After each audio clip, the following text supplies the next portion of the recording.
This is a story of a family. Mother, father is a government clerk and mother is a housewife and they have 4 children. ముగ్గురు అక్కలు ఒక తమ్ముడు 2.5 3 years old and sisters are about 5 6 and 7 years old. ఒక రోజు ఏదో పని మీద వాళ్ళ అమ్మ నాన్న బయటికి పోతారు. ఈ పిల్లలు ఊర్లలో ఏం చేస్తారు తెలుసా? They have different set of games to pass time. మీకు ఐడియా ఉందా? బొమ్మల్ని పెళ్లి కొడుకు పెళ్లి కూతురుగా రెడీ చేసి పెళ్లి చేస్తారు. బొమ్మల పెళ్లి కొడుకును రెడీ చేసేస్తారు. పెళ్లి కూతుర్ని రెడీ చేద్దామంటే వీళ్ళకి సరైన క్లాత్ దొరకదు. వానికి చెప్తారు, అరే లోపల అమ్మ పెట్టెలో చీరలు ఉంటాయి, ఒక చీర తీసుకురారా అంట. వాడు రుక్కుంటా లోపల రూమ్లోకి పోతాడు. పోయి అంతా చూస్తాడు, వానికి ఏం దొరకదు. వస్తాడు, వచ్చి వాడు 3 years అంతే బెబ్బెబ్బే అని మాటలు వచ్చిరా అన్నట్టు మాట్లాడితే, అక్క లేదక్క దొరకలే అక్క అంటే వాళ్ళు ముగ్గురు అక్కలు కలిసి వాడిని ఇన్సిస్ట్ చేస్తారు. లేదురా పెట్టెలో పైన ఉంటుంది చూడు, ఎల్లో కలర్ ఉంటుంది, పోయి తీసుకురాపో అంటే రుక్కుంటా పోయి మెల్ల పెట్టె ఓపెన్ చేసి పైన ఏ చీర దొరికితే ఆ చీర తీసుకొని రుక్కుంటూ వస్తాడు. వచ్చి వాళ్ళకి ఇస్తాడు. అది వాళ్ళ అమ్మ పెళ్లి చీర. వాళ్ళ అమ్మ పెళ్ళికి వాళ్ళ అమ్మ పెట్టిన చీర. వాళ్ళ అమ్మ చచ్చిపోయింది. వాళ్ళ అమ్మ గుర్తుగా ఉన్న ఏకైక చీర ఆ చీర. అది వాళ్ళ అమ్మకు ప్రాణం. ఆ చీరను తీసుకొచ్చి ఇస్తాడు. ఇస్తే వాళ్ళ అక్కలు ముగ్గురు కలిసి దాన్ని ఇష్టం వచ్చినట్టు చింపేసి ఆ చిన్న బొమ్మకు సరిపడే ఒక క్లాత్ తీసుకొని మిగతావన్నీ ఎట్టు పడితే అట్టు పడేసి ఆ క్లాత్ని నీట్గా చుట్టి పెళ్లి కూతుర్ని రెడీ చేసి పడేస్తాడు. ఫుల్ ఎంజాయ్ చేస్తుంటారు వాళ్ళిద్దరికి పెళ్లి చేసుకుంటారు. వీడు పాపం బుద్ధిగా కూర్చుంటారు. కొంచెం సేపటి తర్వాత వాళ్ళ అమ్మ నాన్న వస్తారు. వాళ్ళ నాన్న పెద్ద పట్టించుకోడు, అట్లా వెళ్ళిపోతాడు. వాళ్ళ అమ్మ చీర చూస్తానే పిచ్చిగా అవుతుంది. వాళ్ళ అమ్మకు మెంటల్ అవుతుంది. వాళ్ళ అమ్మకు ఆ చీర అంటే ఇట్లా ప్రాణం. వాళ్ళ అమ్మనే ఆ చీర అంటే. చీరను చూసి ఇట్లా హైపర్ అయిపోయి ఏంది ఎందుకు ఇట్లా చూసిండ్రని వాళ్ళ అక్కలని ఇష్టం వచ్చినట్టు తిడితే వాళ్ళ అక్కలు ముగ్గురు ఏం చేస్తారు తెలుసా? మేం కాదమ్మా, తమ్ముడే తీసుకొచ్చిండు ఆ రూమ్లో నుంచి, తమ్ముడే అమ్మ అంటారు. పాపం తమ్ముడే తీసుకొచ్చిండు కరెక్టే, కానీ ఎవరు తీసుకురమ్మన్నారు. వాడు పాపం ఏం లేదంటే మళ్ళీ పంపించిండ్రు. వాడికి ఇంతంత ఉంటాడు వాడు.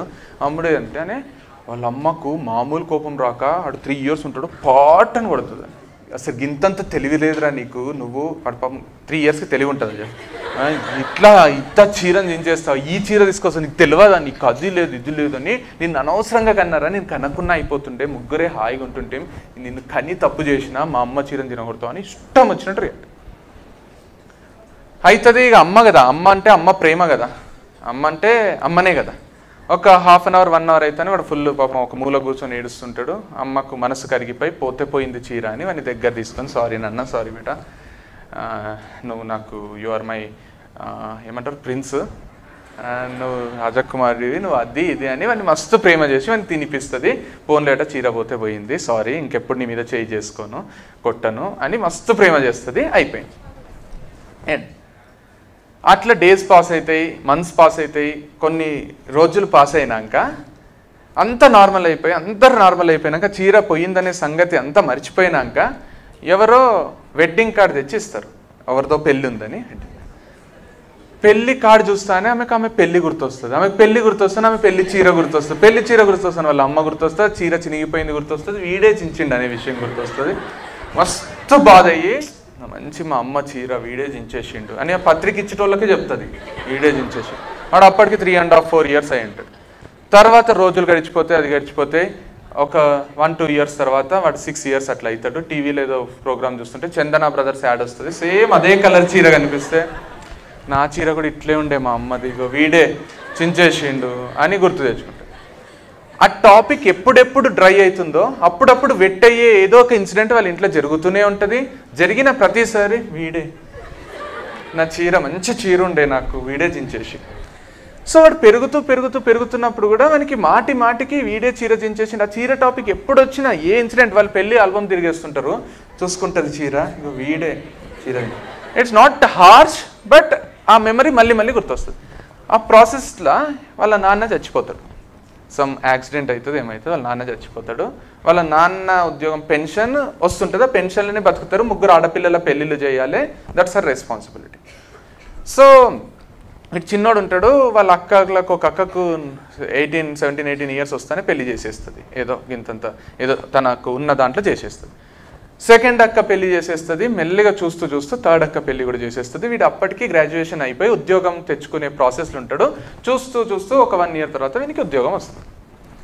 నార్మల్ మామూలు ఉద్యోగం వస్తుంది, ఇంతంత శాలరీతో మామూలు ఉద్యోగం వస్తుంది. వాళ్ళ అమ్మకు పోయి చెప్తాడు అమ్మ ఉద్యోగం వచ్చిందని. పాయసం చేస్తుంది, తినిపిస్తుంది.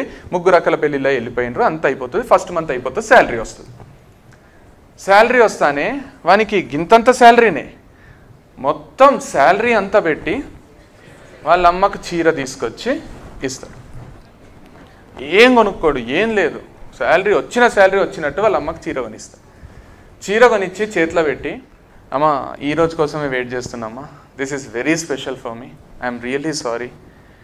ఇన్ని రోజులు కూడా నాకు బాధపడకుండా లేని రోజు లేదు. నాకు తెలియక నీ చీర చించేసినమ్మా, I didn't know that it was so important for you. కానీ నువ్వు ఎంత బాధపడుతున్నావు ఆ చీర లేదని నాకు తెలుసు. I can't give you back the same sari, I know that, but this is what I could do for you. నాకు ఉద్యోగం తెచ్చుకోవడానికి, శాలరీ వస్తుందంటే ఎగ్జైట్ ఫీల్ కావడానికి నేను ఈ రోజు కోసమే అమ్మ ఎన్నో ఏళ్ళ నుంచి వెయిట్ చేసిన. I never told you, but this is so special for మీ. అమ్మ ఎల్లుండి పండగ వస్తుంది కదా, ఈ చీర కట్టుకో అమ్మ, నాకు చాలా హ్యాపీగా ఉంటుంది అని ఎమోషనల్గా చెప్పేస్తాడు. వాళ్ళ అమ్మ as a typical Indian mother react అవుతుంది. అరే ఎందుకురా ఇప్పుడు చీర, నీకు అన్ని అవసరాలు ఉన్నాయి, నువ్వే 2 ప్యాంట్లు కొనుక్కోవచ్చు కదా, షూస్ కొనుక్కోవచ్చండే కదా, అది చేయొచ్చండి కదా, ఇప్పుడు వచ్చిన డబ్బులన్నీ చీరకు, నాకు ఈ ఏజ్లో ఇంత మంచి చీర ఎందుకు రా నాకు, అది ఇది అంటది. But he will tell her like this very important for me అమ్మ, అది అని చెప్పేస్తాం. పాపం వాడు అసలు చీర చింపలేదు, బట్ మళ్ళీ అనేసరికి ఆడే చింపిండు అనేది అది ఫ్యాక్ట్ అయిపోయింది. Which is nowhere a fact, which was nowhere a fact, is a fact today. ఇస్తాడు, పండగ వస్తుంది, ఎగ్జైటెడ్గా పొద్దున్న లేస్తాడు, వాళ్ళ అమ్మని చూడాలని. ఇట్లా వానికి ఆ చీరలు వాళ్ళ అమ్మని చూస్తే ఒక లాంటి రిలీఫ్ కదా. చూస్తాడు వాళ్ళ అమ్మ రెగ్యులర్గా కట్టుకునే చీర, పాత చీర కట్టుకొని ఏదో పని చేసుకుంటాడు. షాక్ అవుతాడు, పోయి అడుగుతాడు, ఏమైందమ్మా చీర ఇంకా కట్టుకోలేదు, ఏమైందంటే, లేదురా నిన్న మీ పెద్దక్క వచ్చింది కదా, సో తనకి ఈ చీర బాగా నచ్చిందిరా, సో చాలా నచ్చింది, అండ్ ఏదో ఫంక్షన్ కూడా ఉందంటారా, నేను అక్కకి ఇచ్చేసిన చీరని. వానికి నోట్లో మాటలు రావు. It is so important for him, it is so special for him. That sari is something he has lived so many years for that sari. ఇచ్చేస్తానే వానికి ఏం మాట్లాడాలో కూడా అర్థం కాదు. ఏందమ్మా అట్లెట్లా చేసినావమ్మా, అది నీ కోసం తెచ్చిన, అక్కకి ఎట్లా ఇస్తావు నువ్వు, నాకు చాలా ఇంపార్టెంట్ ఉండే కదమ్మా, అది అంటే కూడా, లేదురా మనం ఎప్పుడైనా మళ్ళీ డబ్బులు ఉన్నోడు కొనుక్కోవచ్చులే, వదిలేసే ఇంకా, నువ్వు పో డ్యూటీకి అంటే, హాలిడే అమ్మ అంటే, సరే నీ పని చూసుకో నువ్వు, ఎందుకంటే లేదమ్మా అది నాకు ఇంపార్టెంట్ అంటే కూడా వాళ్ళ అమ్మ ఓవర్లుక్ చేస్తుంది ఇవన్నీ. వాడు మాట్లాడుతుంటే ఓవర్లుక్ చేసి ఆ పనులకు ఆమె పడిపోతుంది. ఎందుకురా అంత, నాకు ఏం అవసరం, అక్కకే కదా ఇచ్చిండేది, ఎవరికో వేరేళ్ళకి ఇచ్చినట్టు చేస్తున్నావు, అది ఇదని వెళ్ళిపోతుంది. వీనికి ఆ పెయిన్ అట్లనే ఉంటుంది. రెగ్యులర్గా మళ్ళీ పోతాడు. నెక్స్ట్ మంత్ శాలరీ వస్తే శాలరీ అంతా పెట్టి చీర కొనేంత పైసలు మన దగ్గర ఏముంటాయి, మస్తు ఖర్చులు ఉంటాయి, అప్పులు ఉంటాయి, అవి ఉంటాయి. He can't afford to do that.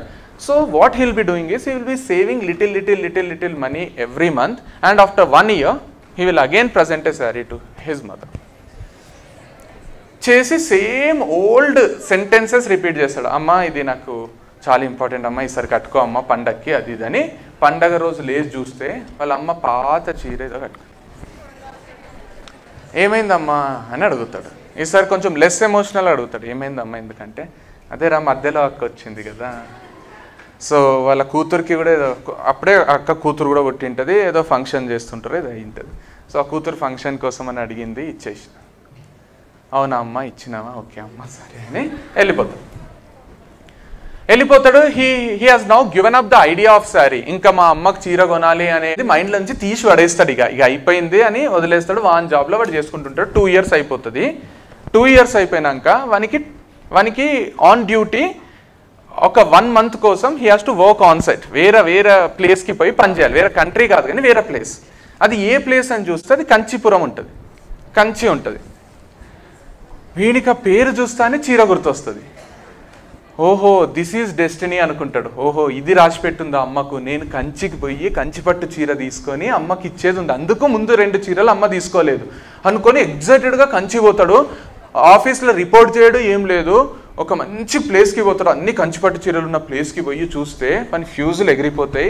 Same వాళ్ళ అమ్మ చీర విడి చింపేసిండు కదా, అదే చీర, అదే డిజైన్, అదే కలర్, ఇంకా ఎవ్వరు కూడా ఇది వేరే చీర అనుకోరు, అట్లాంటి చీర కనిపిస్తుంది. వానికి ఇక ఇంతకంటే అదృష్టం ఏమన్నా ఉంటుందో అనిపించి ఆ చీర చూస్తాడు, మొత్తం చూస్తాడు. ఇట్లా వీనికి ఎప్పుడెప్పుడు అమ్మకి ఇవ్వాలి అనుకుంటాడు. ఆ చీరకు ట్యాగ్ ఉంటుంది, ప్రైస్ ట్యాగ్ ఉంటుంది. చూస్తానే వీని గుండె పగిలిపోతుంది. It will be so expensive and he can't afford to buy it. But he is not even ready to give up. పోతాడు, ఆ ఓనర్ దగ్గర పోయి ఆ చీర పెట్టి చెప్తాడు, స్టోరీ అంతా చెప్తాడు. ఇది జరిగింది, నేను ఈ చీర ఖచ్చితంగా తీసుకుంటా, I will take this sari no matter what, but I don't have money. నేను నీకు ఇన్స్టాల్మెంట్లల్లో డబ్బులు కడుతుంటా. I will stay here for 1 month, but I'm promising you that నేను ఇక్కడ నుంచి ఈ చీర తీసుకొని వెళ్ళిపోను, నేను తీసుకుంటా. 1 month కాదు, 1 year అయినా నేను తీసుకుంటా, నేను ఇక్కడనే ఉంటా అని ఇక్కడ వాడు ఎక్స్టెండ్ చేసుకుంటూ ఉంటాడు. వాడి ఎవ్రీ మంత్ కొంచెం పైసలు కట్టుకుంటా. ఆయన ఒప్పుకుంటాడు, షాప్కి సరే అంటాడు, ఆ చీర పక్కన పెట్టు అంటాడు, పెడతాడు. ఎవ్రీ మంత్ కడుతుంటాడు. పాపం వానికి 1.5 year పడుతుంది ఆ చీర డబ్బులు కట్ట. వానికి ఇంటికి పోబుద్ది అవుతుంటుంది, అమ్మని చూడబుద్ది అవుతుంటుంది. అయితే కూడా వాడు గివప్ ఇయ్యడు. ఆ చీర తీసుకొని పోతే అమ్మ మొహంలో ఆనందం చూస్తాడు. That's the only thing. అదొకటే తిరుగుతుంటుంది. 1.5 year తర్వాత చీర తీసుకుంటాడు. కొన్ని పెండింగ్ వర్క్స్ ఉంటాయి, 1 week ఉంటుంది ఇంకా అక్కడ ఉండేది, అది కంప్లీట్ చేస్తాను. ఇక రోజు చీర చూస్తుంటాడు, పండుకుంటాడు. All of a sudden when is about to ఇంకా 1-2 daysలో స్టార్ట్ అయ్యేది వాళ్ళ అక్క కాల్ చేస్తుంది, పెద్ద అక్క కాల్ చేసి, అరే నువ్వు వెంటనే స్టార్ట్ అయ్యి వచ్చేసేయరా ఇంటికి అంటే, ఏమైంది అక్క అంటాడు. ఏం లేదురా, అమ్మకి అస్సలు బాగాలేదు, సో నువ్వు నెక్స్ట్ బస్ ఏది ఉన్నా కూడా తీసుకొని వచ్చేసాయి, she is not at all well and you have to be here అని చెప్తానే వాడు ఆడ చీర పట్టుకొని బస్సు ఎక్కుతాడు. బస్సులో కూర్చుంటాడు. ఒకటే కోరిక వానికి, అమ్మకి ఏం కాదు, అమ్మకి ఏమవుతుంది, అమ్మకి ఏం కాదు, అమ్మకి ఏం కారాదు, అమ్మకు ఒకవేళ ఏమైనా అయినా ఈ చీర చూస్తానే అమ్మ మంచిగా అయిపోతుంది, అమ్మకి చీర కోసమే బాధ అయి ఉంటుంది లోపలంతా, చీర చూస్తానే షిల్ బి ఆల్ రైట్ అని అమ్మకి ఏం కారదు అని కోరుకుంటా జర్నీ చేస్తాడు. వాడిని ప్లేస్కి చేరుకుంటాడు. బస్ దిగి ఇంటికి నడుచుకుంటూ పోతుంటే ఇంటి దగ్గర అంతా మొత్తం జనం ఉంటారు. ఏదో జరిగిందనేది భయం అవుతుంటుంది, కానీ ఏం జరగదని కోరుకుంటాడు. లోపలికి ఎంటర్ అవుతాడు. వాళ్ళ అమ్మ చచ్చిపోయి ఉంటుంది. చీర చేతులుంటుంది, వాళ్ళ అమ్మ చచ్చిపోయి ఉంటుంది. వానికి ఆ టైంలో కూడా ఎట్లా రియాక్ట్ కావాలనేది క్లూలెస్ ఉంటాడు. వాడు క్లూలెస్, అబ్సల్యూట్లీ స్టిల్ అయిపోతాడు. చేతిలో చీర ఉంటుంది, వాళ్ళ అమ్మ శవం ఉంటుంది. పక్కింటి ఆంటీ వచ్చి వానికి లెటర్ ఇస్తుంది, మీ అమ్మ నువ్వు వచ్చినాక నీకు ఏమన్నది బాబు ఇది అని ఇస్తే వాళ్ళ అమ్మ రాసి ఉంటుంది దానికి, అరే మీ నాన్న చనిపోయినాక చాలా కష్టాలు చూసినాం మనం, మీ 3 అక్కలు పెళ్ళిళ్ళు చేయడానికే చాలా కష్టపడ్డాం, అండ్ మన పరిస్థితి కొంత బాగైందంటే అది నీకు జాబ్ వచ్చినాకనే. అయితే 3 అక్కలకు పెళ్ళిళ్ళు చేయడానికే కూడా నేను చాలా ఇబ్బంది పడ్డారా, వాళ్ళకు 1 రూపాయి కట్నం ఇవ్వలేదు, పెళ్ళి కూడా చేయలేదు, వాళ్ళకు మనం అంటూ ఏమీ పెట్టలేదురా, నేను ఏం కూడా పెట్టలేదు వాళ్ళకు. నీ జాబ్ వల్ల, నీకు వచ్చిన ఉద్యోగం వల్ల పెద్ద అక్కకు ఒక చీర, మధ్యలో అక్కకు ఒక చీర పెట్టగలిగిన, కానీ చిన్న అక్కకైతే ఇంతవరకు ఏం చేయలేదురా మనము. నువ్వు వచ్చేంతవరకు నేను బతుకుంటానో లేదో నాకు తెలియదు, కానీ ఒకవేళ నేను చచ్చిపోతే ఎప్పుడన్నా నీకు డబ్బులు ఉన్నప్పుడు, నీకు ప్రమోషన్ వచ్చినప్పుడు, నీ దగ్గర డబ్బులు జమైనప్పుడు చిన్న అక్కకు ఒక్క చీర తీసుకుపోయిరా, నా ఆత్మ శాంతిస్తుంది. వాళ్ళకి ఏం చేయలేదనే బాధనే ఉంది నాకు, కానీ నీ వల్ల 2 అక్కలకి ఏదో కొంత చేయగలిగినా, నువ్వు చిన్నక్కకు మాత్రం ఏం చేయలేకపోయినా ఒక్క చీర చిన్నక్కకి ఇచ్చారా ఎప్పుడన్నా నీకు డబ్బులు ఉన్నప్పుడు అని రాసి, నేను చచ్చిపోతే నా కోసం ఎక్కువ ఖర్చు పెట్టక ఏం చేయక నాకు కొత్త చీర కట్టియాలి అట్లాంటివి ఏమనకు, మీ నాన్న పెన్షన్ డబ్బులతో కొనుక్కున్న చీర ఉంది అదే కట్టించండి నాకు నేను చచ్చిపోతే అని, అది చీర ఎక్కడుందో చెప్పి ఎండ్ చేసేస్తాడు. వీడు వాని చేతిలో ఉన్న చీర తీసుకుపోయి చిన్నక్క అక్కడనే ఇచ్చేస్తాడు. వాళ్ళ అమ్మ కోరుకున్నట్టే ఆ ఫార్మాలిటీస్ అన్ని పూర్తి చేస్తాడు. And there ends the story, but the story starts here. ఇక్కడ there are 2 things which we all have to understand. 2 very very important things. First thing, ఆడపిల్లలకు పెళ్ళయ్యి ఎంత గొప్పింటికి పోయినా, ఎంత పెద్దింటికి పోయినా, ఎట్లాంటి ఇంటికి పోయినా, పుట్టింటి నుంచి వాళ్ళ పుట్టింటి నుంచి వచ్చే గిఫ్ట్స్ అన్నా, వచ్చే వస్తువులన్నా, వచ్చే ప్రేమన్నా చాలా ప్రీషియస్ అంట. వాళ్ళు no matter what they love it అంట. అందుకే వాళ్ళు పెళ్ళైనాక పుట్టింటికి వస్తే ఉట్టి చేతులతో ఎప్పుడు మళ్ళీ అత్తాళ్ళింటికి పోరంట. వాళ్ళ అత్త వాళ్ళ ఇంటికి పుట్టింటి వాళ్ళు వస్తే ఒట్టి చేతులతో ఎప్పుడు పోరంట. They want them to give them something unconsciously. వాళ్ళకు అది ఒక ప్రైడ్ అంట. ఆడపిల్లలకు మా పుట్టింటి నుంచి ఇది వచ్చింది, ఇది ఊరగాయ డబ్బా వచ్చింది, లేకపోతే చీర, forget about the cost of it, the weight of it. they feel happy because of the love and affection they share with the family, and 20-25 years కలిసి పెరిగింటారు కాబట్టి వాళ్ళ తమ్ముడు, అందుకే వాళ్ళ తమ్ముళ్ళు వచ్చిన అన్నలు వచ్చిన కూర్చోరా ఇంకొంచెంసేపు ఉండురా, అంత తొందర ఏమొచ్చిందని ఉంచుకుంటారు. బికాస్ దే అంటే వాళ్ళు ఓపెన్ అప్ అయ్యేదే వాళ్ళతోని. ఎంత అత్త మామని యాక్సెప్ట్ చేసినా భర్తని యాక్సెప్ట్ చేసినా they have that bond with their own family. So వాళ్ళకు వీళ్ళు అత్త వాళ్ళ గురించి చిల్లర మాట్లాడినా కూడా వీళ్ళు తీసుకోలేరు. జస్ట్ ఊరికే పోనీలో ఊరుకుంటారు, కానీ లోపల అంతా బాధ అవుతుంటుంది వీళ్ళకు. సో వాళ్ళు ఏమైనా తీసుకొచ్చి ఓహో మీ వాళ్ళు ఇది పెట్టినరా మీకంటే వీళ్ళకి హాయిగా అనిపిస్తుంది, అమ్మయ్య మా వాళ్ళ ఇజ్జత్ పోలేదు, మా వాళ్ళ ప్రైడ్ తగ్గలేదు. సో వీళ్ళు కూడా అక్కలు కూడా ఇక్కడ 2 చీరలు ఇస్తాను తీసేసుకున్నారు. దే డిడ్ంట్ సే దట్ ఉండని అమ్మ నీకోసం తెచ్చింది, ఏం లేదు, they want it. That's the first thing which is okay normal. But the second thing which is very very important here is, ఈ కథల వాళ్ళ అమ్మ చచ్చిపోయింది కదా, నాకు తెలిసి వాళ్ళ అమ్మ అప్పుడు చచ్చిపోయింది, వీడు ఎప్పుడో చచ్చిపోయిండు. వాళ్ళ అమ్మ చచ్చిపోయినాక పూర్తిగా వీడు చచ్చిపోయిండు. ఇక్కడ వాళ్ళ అమ్మనే కన్నది కదా 3 ఆడపిల్లల్ని ఒక మగపిల్లగాడిని. ఆడపిల్లలు మగపిల్లలు వేరు, మగపిల్లోని వేరుగా చూడాలి, ఆడపిల్లని వేరుగా చూడాలి అంటే మొత్తం గవర్నమెంటే ఇన్వాల్వ్ అయ్యి ఈక్వాలిటీ అంటది కదా. ద ఫిజికల్ థింగ్స్ ఏమన్నా ఉంటాయి చూడు, దాంట్లో గవర్నమెంట్ ఘోరంగా ఇన్వాల్వ్ అవుతుంది. పెద్ద పెద్ద కార్డులు పట్టుకొని పెద్ద పెద్ద ఫ్లెక్సీలు పెట్టి ఆడపిల్లలు దేంట్లో తక్కువ కాదు, ఉమెన్ ఎంపవర్మెంట్ అని మాట్లాడే మన ప్రభుత్వం లేదా మనం అంతా కూడా మాట్లాడుతుంటాం కదా. నాకు ఒకటి అర్థం కాదు, వాళ్ళ అమ్మ 3 ఆడపిల్లల్ని మగపిల్లగాన్ని ఒకటేలా చూడాలి కదా. ఆడపిల్లలు బాధపడతారు అని చీరలు పెట్టింది, వీడు బాధపడడా? ఆడపిల్లలకు రెస్ట్రిక్షన్స్ ఉంటాయి. పగలు పొద్దున్న లేచి నుంచి రాత్రి వరకు ఆడపిల్లల రెస్ట్రిక్షన్స్ గురించి గంటలు మాట్లాడుతుంటాం కదా. ఆడపిల్లల మోషన్స్ రెస్ట్రిక్ట్ చేస్తారు. నేను కంప్లీట్గా ఒప్పుకుంటా, బికాజ్ నేను అదే చెప్తున్నా కదా, నేను మస్తు మంది చూసినా నేను ఒప్పుకుంటా. నువ్వేమన్నా మగపిల్లడు అట్లాంటి బట్టలు వేస్తున్నావు, వాడంటే ఎప్పుడన్నా వస్తాడు, నువ్వు ఆడపిల్లలాగా ఉండు, వంట నేర్చుకోవా, వాడు మగపిల్లోడే, నువ్వు ఆడపిల్ల. నిన్ను అన్నారు రేపు మమ్మల్ని అంటారు ఏం నేర్పియలేదని. ఆడపిల్ల పొద్దున్నే లేయాలి, ఆడపిల్లలానే ఉండాలి, ఇష్టం వచ్చిన బట్టలు వేయరాదు, ఇష్టం వచ్చిన టైంకి బయట తిరగరాదు, ఎట్లా ఉండాలో అట్లనే ఉండాలి. గట్టిగా ఆవలించినా తప్పే, గట్టిగా నవ్వినా తప్పే, ఏం చేసినా తప్పే. ఇవన్నీ రెస్ట్రిక్ట్ చేస్తారు, ఒప్పుకుంటా. మీ మోషన్స్ని బాగా రెస్ట్రిక్ట్ చేస్తారు, మీ మూమెంట్స్ని మోషన్స్ని ఎక్స్ట్రీమ్లీ రెస్ట్రిక్ట్ చేస్తారు. Yes, that's absolutely wrong. But ఎమోషన్స్ని ఎందుకు మగపిల్లలకు అంత రెస్ట్రిక్ట్ చేస్తారు? చిన్నగా ఉంటారు తెలుసా, చిన్నగా ఉన్నప్పుడు వాడు పాపం బాధ ఏడిస్తే ఆడపిల్లలాగా ఎందుకు ఏడుస్తారా? మగపిల్లోడు ఏడవరాదు కాదు, ఏడ రాసింది చెప్పు, మగపిల్లోడు ఏడవరాదు, మగపిల్లోడికి బాధ కారాదని. చిన్నప్పటి నుంచి నువ్వు స్ట్రాంగ్ ఉండాలిరా, నువ్వు ఏడవరాదు. వాడు ఎప్పుడు ఏడ్చినా వాడిని ఎంత ఎగతాళి చేస్తారు తెలుసా? ఎందుకురా అట్లా ఏడుస్తావు ఆడపిల్లలాగా? ఫస్ట్ డైలాగ్ తెలుసా? బంధువులు చుట్టాలు పక్కన పెట్టు, చుట్టుపక్కల వాళ్ళు కాదు, ఇంట్లో వాళ్ళు. మగపిల్లడు ఏడవరాదు, మగపిల్లోనికి బాధ కారాదు. ఇక్కడ ఈ స్టోరీలో వాళ్ళ అమ్మ వాళ్ళ అక్కల సెంటిమెంట్స్ని ఎమోషన్స్ని అంతా పట్టించుకున్న అమ్మ, వీడు చీరిస్తే బాధపడతాడని తెలియదా? చీరిస్తే కట్టుకోకపోతే బాధపడతాడని తెలియదా? కట్టుకునేది ఉండే.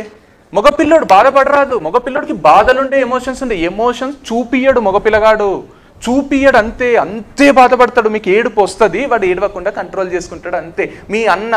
మీకు అన్నుంటే మీ అన్న, నీకు తమ్ముడు ఉంటే మీ తమ్ముడు, వాడు ఈజీ తీసుకుంటాడు. వాడు లైట్, వాడు ఈజీ తీసుకోడు, వాడు ఈజీ తీసుకున్నట్టు నటిస్తాడు. మీ పెళ్ళైనప్పుడు మీ అమ్మ నాన్న ఎంత బాధపడతాడో అంతకంటే ఎక్కువ మీ తమ్ముడు బాధపడతాడు, మీ అన్న బాధపడతాడు. వాని గర్ల్ ఫ్రెండ్ ఏమన్నా అంటే కొంచెం కోపం వస్తుందేమో వాడు సినిమాకి తీసుకుపోతే. మిమ్మల్ని తీసుకుపోయింది అనుకో, మీకు సిబ్లింగ్స్ ఉంటే, మీకు అన్నలు తమ్ముళ్ళు ఉంటే, మిమ్మల్ని తీసుకుపోతే ఎవడన్నా ఏమన్నా అంటే చంపేస్తాడు వాడు జీర్ణం చేసుకోలేడు. అందుకే బండి ఎక్కించుకోవాలంటే 2వ, 3వసారి ఆలోచిస్తాడు వాడు, ఎవడన్నా కమెంట్ చేస్తాడేమని. అందుకే మా బెహన్ గాలి తిట్లుంటాయి చూడ, అవి అమ్మ మీద అక్క మీద ఎందుకుంటాయి తెలుసా? అమ్మ మీద అక్క మీద అంటే వాడు తీసుకోలేడు. సో అంత ఇష్టం ఐ లవ్ యూ చెప్పాడు తప్పితే మీకు భూమి మీద అందరికంటే ఎక్కువ ఇష్టపడే వాళ్ళల్లో వాళ్ళు కూడా ఉంటారు. అండ్ మీ నాన్న ఏడవాడు, మీ నాన్న ఏం చేయడు, కానీ మీ నాన్న కూడా అంతే ఇష్టం ఉంటుంది. సో ఎప్పుడన్నా మీరు బాయ్స్తో బిహేవ్ చేసేటప్పుడు, మీ సిబ్లింగ్స్తో కానీ మీ నాన్నతోని, ఆయనకి ఏం ఎమోషన్స్ లేవు, ఏం లేవు అనుకోకండి, చూపెట్టడం ఆపేసినాం మేము అంతే. గడ్డాలు మీసాలు పెంచుకొని ఫుల్ స్ట్రాంగ్ ఉన్నట్టు బిహేవ్ చేస్తున్నాం అంతే. బట్ లోపల మీరెంత సెన్సిటివో మేము కూడా అంతే sensitive. So try to understand when ever. అయ్యో వాళ్ళు అరుస్తున్నారు చూడు, వాళ్ళందరికంటే ఎక్కువ సెన్సిటివ్. ఉట్టిగా షో అది. మస్తు సెన్సిటివ్ వాళ్ళు అక్కడ కూర్చుంటారు, మస్తు రౌడీలా బిహేవ్ చేస్తారు చూడు. వాళ్ళకంటే సెన్సిటివ్ భూమి మీద ఎవ్వరు ఉంటారు. కొంచెం ఇట్లా గెలికి చూడండి, వాళ్ళని చూడండి బాత్రూంలో పోయి ఏడుస్తుంటారు మస్తు సార్. అరే మస్తు ఓవర్ యాక్షన్ వాళ్ళు మేము మస్తున్నాం అని చూపించుకుంటారు. అందుకే మగవాళ్ళకి హార్ట్ అటాక్లు కొంచెం ఎక్కువ వస్తాయి, ఆడవాళ్ళకి తక్కువ వస్తాయి. So just try your self, me duty మీరు చేయండి, కొంచెం ఓపెన్ అప్ చేయండి. అండ్ ఈ అక్కలు ఉన్నారు కదా, వాడి మీద ఎందుకు వేసిండ్రు తెలుసా? వాడు ఈజీ తీసుకుంటాడనే వేసిండ్రు. వాడు ఈజీ తీసుకోలేదు. వాడు పుట్టినప్పటి నుంచి ఈ రోజు వరకు వాడు బాధపడుతూనే ఉన్నాడు. ఆ కథలా వాడు బాధపడినట్టు చాలా మంది బాధపడుతుంటారు. వాళ్ళు ఈజీ తీసుకుంటారని మీరు అనుకొని వాళ్ళని ప్రాబ్లంలో క్రియేట్ చేయకండి. మీరు మస్తు మంచోళ్ళు మాకు తెలుసు, కానీ మేము కూడా కొంచెం మంచోళ్ళమే. Thank you. మస్తు హెల్తీ ఉండండి, మస్తు హ్యాపీ ఉండండి. When you are healthy you'll be happy, when you are happy you'll be healthy.